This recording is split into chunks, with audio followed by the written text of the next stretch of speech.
talk about slavery in the Americas, the US usually takes center stage. But Brazil was the main hub of the transatlantic slave trade.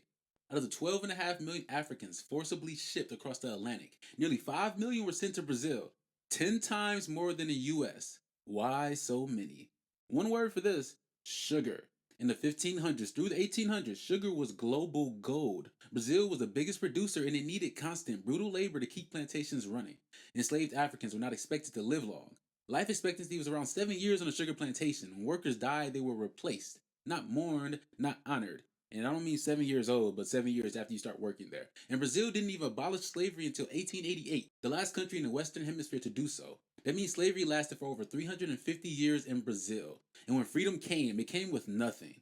No land, no compensation, no education, no rights. Formerly enslaved people were thrown into hostile economies that excluded them at every level.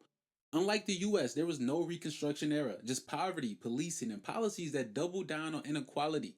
Even the Catholic Church and the monarchy, which profited from slavery, offered no restitution. So, yes, Brazil had abolition, but freedom without resources is just a new form of control. And the myth of a racial democracy, that was the cover story.